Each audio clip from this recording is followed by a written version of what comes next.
Hi y'all, and welcome back to my channel. Firstly, if you are a fan of this particular grouping of colors on my face, this was achieved doing my trying out Give Me Glow cosmetics. I'm pretty sure this video will be up before that one, so stay tuned. You will be able to see how I recreate this. But y'all, we are going on right into August, so as the month would predict, we have another video for hits and misses. Now, I will admit, July was a pretty big trying new makeup, reviewing stuff for me and my channel. We'd come to sort of a standstill there for a little while because companies weren't releasing things left and right, and then there was a little bit of picking up the pace and they were coming out with more things and stuff like that, so there were a fair amount of reviews. There are some things that I have tried on camera that I haven't been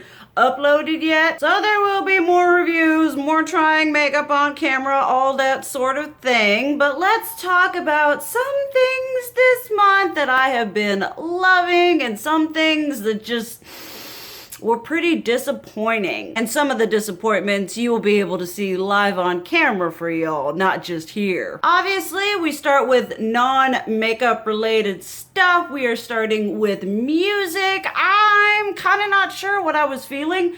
In July, we kind of bip, bip, bing, bing, a little bit all over the place this month. Firstly, I always find it, I don't know if I hesitate to do this, but it's I'm like, hey, this is the kind of music I listen to, and it's kind of intense. But Marilyn Manson is a artist that I listen to, and recently I had been really enjoying his Devil Beneath My Feet single, which is off of his album The Pale Emperor, and there's just, I don't know, something about it that was vibing with me that month. I mean, if you go and listen to it and you're like a normal person, not an alternative music listener, you're like, okay, all right, I guess I understand. It was just something that I was seriously vibing with in that month. I was walking on the treadmill to it. I was listening to it while I was doing my makeup, while I was working on my stories. It kind of went on into that. And then a totally random listening to, I don't know if any of y'all know, but you will know now. My brother Joshua went to the Ukraine for his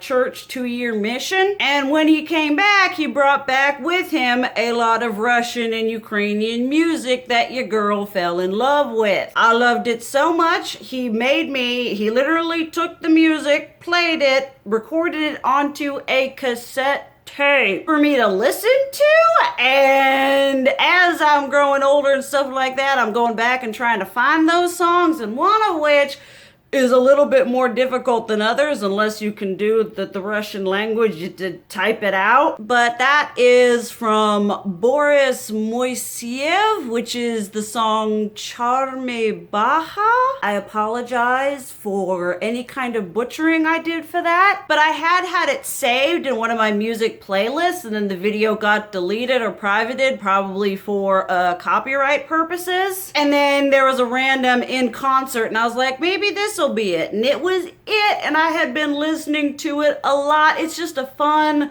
Russian pop dancey song. There are a lot of Russian artists and a lot of Russian music that was very influential for me in developing my music taste. It's just something that was a part of me that my brother brought back with him from the Ukraine that has still managed to stay with me. I mean, when I had that cassette tape, I listened to it all the way through at least 3 times a day. It was very, very important to me, and it was really happy for me to find that song as well, because I really, really like it. I don't know. It's kind of the same thing with a lot of the J-rock. It just vibes with me for some reason. Then one final non-makeup item. We have another bag from Killstar, but this one is in collaboration with Masters of the Universe, with the whole He-Man whateverness, because it's like little chibi Skeletors, and it's just so cute. It also really vibes with the aesthetic I'm giving today. It's just this nice big old bag. I got it, y'all would have seen, I think in last month, where I had a Killstar bag that was like my everyday bag. Then when this one showed up, everything was taken out of that bag and put it into this one, which is considerably larger. Excuse me, burp squad. So I don't necessarily consider it the most practical of everyday bags. Maybe if you're someone that has a whole heck of a lot more shiz to put in here than I do. The only thing I don't like about this is I wish it had little metal feeties to keep the material from the ground when you place it down. But it's got a nice heck ton of room. You've got the nice strappies here and then the long strap that you can remove. I've just been using this a lot ever since I got it, and it had just become my favorite everyday bag for over a month now. Obviously, I will leave links to everything down below. Pretty sure this is still available, not sold out. I absolutely love it. Then we will get on into the makeup portion of this. We might as well start off with a positive, something that I did review last month, but the Natasha Denona Bronze palette. Now I reviewed this as well as the face palette. I had nothing but good things to say about this palette. The face palette was, I feel like, compared to her other face palettes, and especially compared to how wonderful this is, it kind of wasn't as phenomenal. If I can remember, which I usually don't, but I will try, I will leave it linked down below. But this palette, especially for someone who usually skews in this color scheme, was just so nice, so beautiful. The matte to shimmer ratio sucks, but the shimmer formulas in this is one of the most beautiful I have ever tried. If I'm gonna have a palette that is gonna be 90% shimmer, I want those shimmers to be like these. Just absolutely gorgeous. If you are someone who is a neutral lover, someone who likes shimmer, someone who likes, this sort of bronzy aesthetic, I would highly recommend picking this up. I didn't anti-haul it. I thought about anti-hauling it, and I was like, girl, you gonna buy that shit, you gonna review it. So I didn't anti-haul it so that it wouldn't end up being on an anti-hauled it, but bought it. And I'm not even sure what I was expecting, because I was aware of the color range, I was aware of the matte to shimmer ratio, but it just exceeded any and all expectations I have. I have used the ever living shiz out of this Bliss shade right here and the Alloy shade right here. I absolutely love. All the mattes I absolutely love. And then Rhodium is really beautiful and unique. It was a pleasant surprise. Because usually, your girl doesn't go hard on in on them mostly shimmer palettes. I just don't. We ain't doing it. But this one is absolutely amazing. And if you're even slightly interested in this, I would say yes, go out and get it. Then another palette that I reviewed, and also a palette that didn't have a very good matte to shimmer ratio. This is the Melt Cosmetics She's in Parties palette. Once again, I will try to leave review down below. I mean, the matte ratio on this is absolutely abysmal. You get 3, but they're really, really nice 3 mattes, and then the shimmers that you do get, once again, if I'm gonna get a lot of shimmers, I want them to be like this. Just the absolute beauty and pigmentation and glossy and blendability. This palette is so nice. It is a beautiful color story. I wish they'd given it one of the larger palettes like Gemini or Rust or 420 or 27. I wish they had done that for me, but the shades you get, this strange love here, is so beautiful and unique. The She's in Parties, these shimmers right here on the lower lash line are absolutely stunning.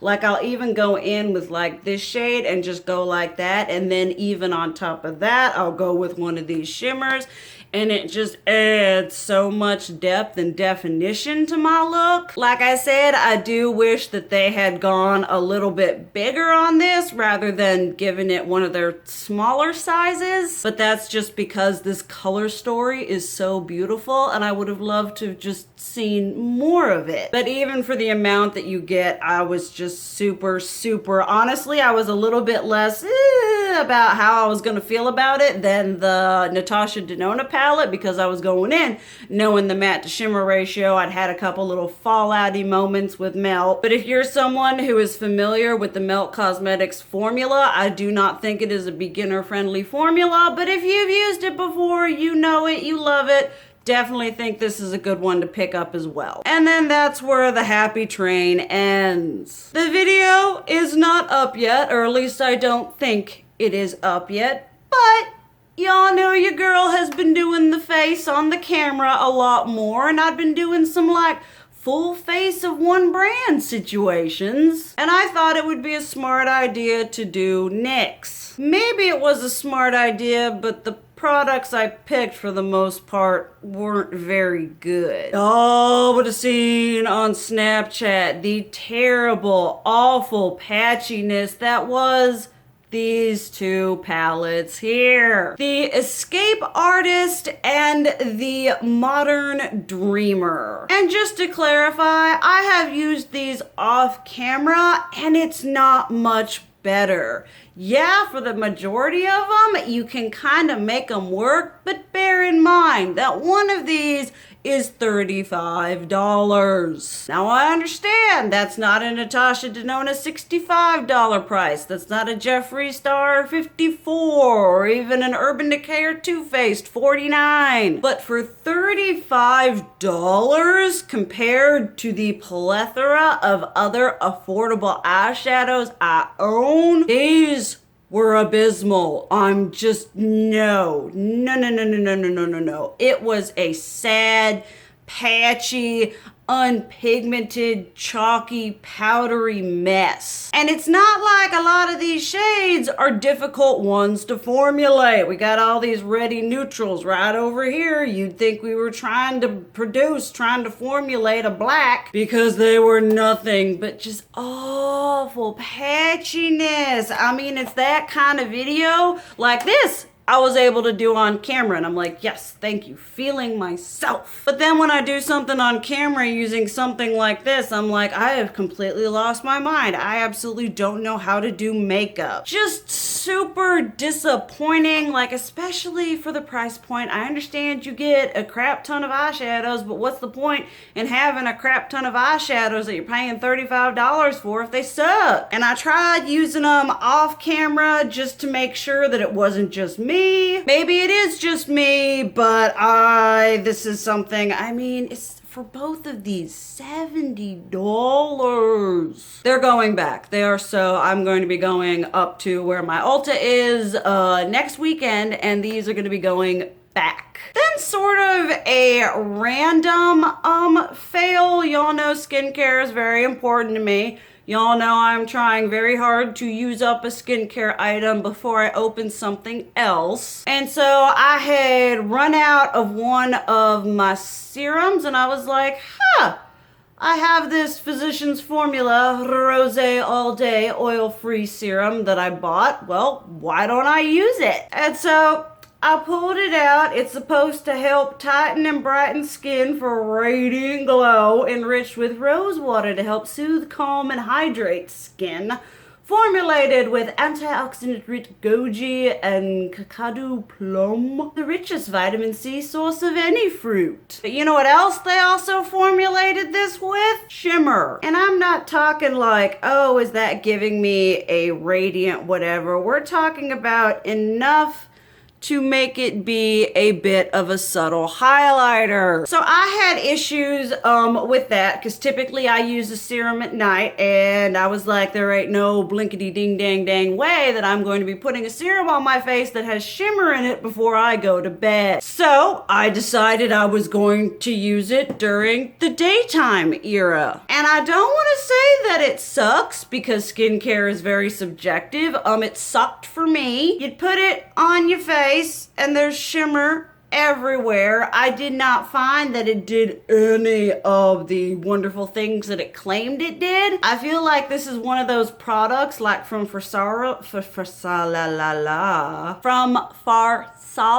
that they would just kind of do the thing to drip it down their face. It never really absorbed into my skin, and the only kind of brightening for my complexion it did was the shimmer in the serum. I didn't see any actual skin benefits. I just saw that I had a kind of shimmery pink cast on my face. It just wasn't something that I was vibing with. I tried to use it as kind of like a no makeup type thing when I go out and about without makeup on. Didn't really do that for me. It just was overall just shimmery and uneventful. Also pills up really weird on your skin too. So this was a no for me. Next up is something that's sort of in the mid-zone category. Didn't suck, but it's not something that I think I would repurchase. And this is the Physicians Formula 24 karat gold collagen serum. Once again, I ran out of a serum and I was like, well, I bought this, I might as well use this. And I've used a fair amount of it. You can see right there, that's how much product is left. Typically the way that I do my serums is I use my end all be all holy grail hydrating one in this area here, and then I will use another serum on the rest of my face. And I was using this one. That is good. It's nice, you know, it does serum-y things to my complexion, whereas it keeps it from dying. It doesn't cause any sort of adverse effects on my skin, but I also don't notice doing anything significantly amazing. It's just kind of sitting there doing serum stuff, keeping me a little bit hydrated and a little bit smoothy smooth. But compared to other serums that I've tried, ones that are more expensive, ones that are less expensive, I just didn't see this one causing any sort of overall effects that made me think, yes, this is what's making my skin look amazing. This is something I need to keep using and buying. That just wasn't happening with this. You know, it's not doing anything bad and it's not doing anything amazing. I'm gonna use it up until it's gone, and then we'll move on to something hopefully that will do amazing things for my complexion. Not everything is all negativity. A favorite of mine has got to be the Ofra X JenLuvsReviews collab lipstick trio. I know a lot of people have been using these and they're like, you know, doing it, mixing them with themselves, mixing them with other lipsticks. You know, the whole idea is like this metamorphosis, transformative sort of situation. I haven't delved too much into that, but I do absolutely love the three as is. I have been wearing the absolute shiz out of this refined shade, and I do really love the Revive one. I haven't worn the Reimagine shade too many times, mostly because when it comes to darker shades like this, one false move and that's it. But the formula on these is so blinking nice. It's so like moussey.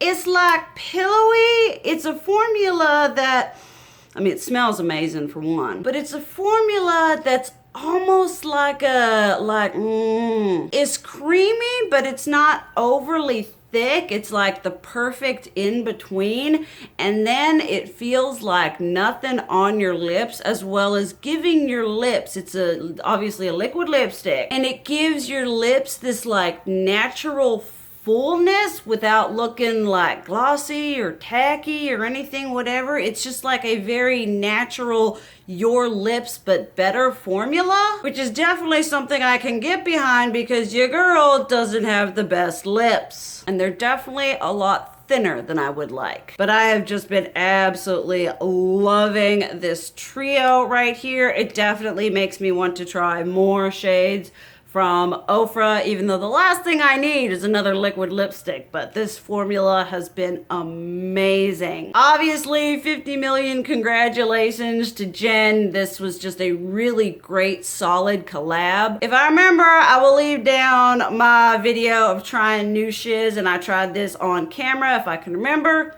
We'll leave that down below. Then another product that didn't work for me, which makes me kind of sad inside. This is the Bare Minerals Complexion Rescue Defense Radiant Tint Protective Moisturizer. Now, I have learned that apparently anything with SPF in it, you would have to put a shiz ton on your face of this for it to actually work. I don't think it has. Oh, it does. So buying things that have SPF in them apparently aren't as helpful as they market them as. But this was supposed to be just, you know, a no makeup without, you know, makeup, no makeup. I got my shade in Soft Radiance. Apply 1 or 2 pumps to face and neck. I just realized that I am a blithering moron. This protective veil on skin creates a radiant base for makeup application. So I'm supposed to use this under my makeup? I thought it was like a tinted moisturizer situation. Because what I was gonna complain about was how much of an SPF white cast it gave me. It did not look any kind of forgiving on my skin. It was very splotchy, so maybe I'm just a moron and I need to try this as something else. I mean, Radiant Tint Protective, I mean, that just seems like something that you would put on its own. I mean, it's got moisturizer in it, and I put on other moisturizers without putting on makeup over top of it, and the majority of them don't give me no nasty white ashy cast. Did you see that? It literally changed my skin tone, which, I mean, is great if I'm trying to go out and be an undead vampire, so maybe I need to try this as something else, but as something just on its own, maybe because I'm a moron, I was absolutely not vibing with it, and I honestly may not vibe with it as like a primer type thing either, because the consistency doesn't feel the best. I was a really fan of this Complexion Rescue line, so I've been trying to do, you know, less is more when it comes to my base makeup. Not everywhere else. Everywhere else more is absolutely the best. You know how we have the whole Coco Chanel, you know, before you leave the house, take off what accessory, and I'm like, before I leave the house, put 5 more things on. But I guess I'll stay in tune with y'all for whether this thing is something that's gonna work as the way it tells me to use it. I mean, it's just sitting above and like accentuating all the like the fine lines on my hand. I mean, I just don't see this thing doing anything better for me with foundation over top of it than just it on its own. I have to do some more sort of trial and error. I used this thing like 5 different times trying to get it to work as just like a base whatever thing, and that didn't happen, so I guess we'll just have to see. But that is all I have for this month of hit and misses. I hope you all enjoyed that. As always, I would love to hear what y'all have to say about the products I talked about, as well as something you've either been loving or hating this month as well. But thank you guys so much for watching. I love you, and as always, keep it real. Mwah!